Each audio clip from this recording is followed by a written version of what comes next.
Another share to watch is going to be Kohl's, as this group of activists with a combined 9.5% stake nominate 9 directors to the board. Courtney Reagan's got more. Morning, Court. Hi there, Carl. Good morning. Yeah, so a group of activists that are small individually, but have worked together before to push changes that other, albeit smaller retailers, now have a bigger target with Kohl. So Macellum, Ancora, Legion Partners, and 410 Capital have together taken a 9.5% stake in Kohl's, and then today issued a public letter outlining their strategy to unlock value that they see as potential for the retailer. Now, Kohl's tells CNBC it's been working with the group since December and is in fact open to new ideas. But the Midwestern retailer also points out that its stock is up 150% since it put out its new strategy in October of 2020 and has received 7 analyst upgrades since.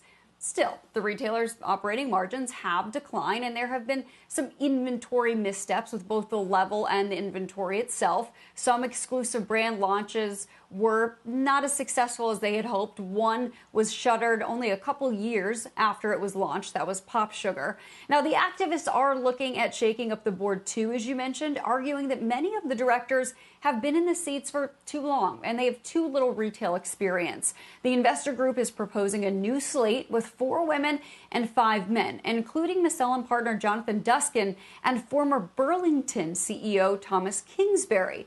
Now, Kohl's CEO Michelle Goss consistently talks about the value that she sees in her physical stores, that 1,100 or so store base.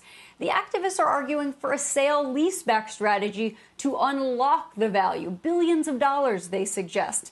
This is a move that other activists have, in fact, also suggested for other retailers like Macy's in the past. Macy's did end up ultimately doing some things to unlock the value of the real estate, although not sort of playing it exactly to the letter that those activists had previously suggested. But Kohl's shares here are up about 10% this morning for the retailer. Maybe some other investors agree some changes could be beneficial. David?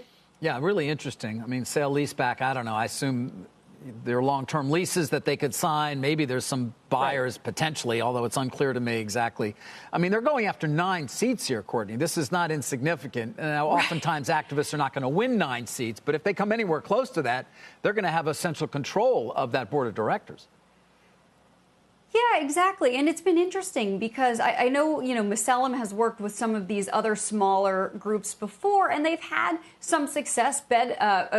Bed Bath & Beyond is one of the bigger retailers that they've tackled, although I would argue in a much different financial position than Kohl's is, and also Big Lots, and I know they won a seat or so there on that board as well. So they have had some success in at least the board part and in some of the ideas being at least considered by the companies. We know Bed Bath & Beyond did go through a very large shakeup, but there was also a lawsuit involved with the activist group there too. So it got a little messy, but in the end, some changes were in fact made.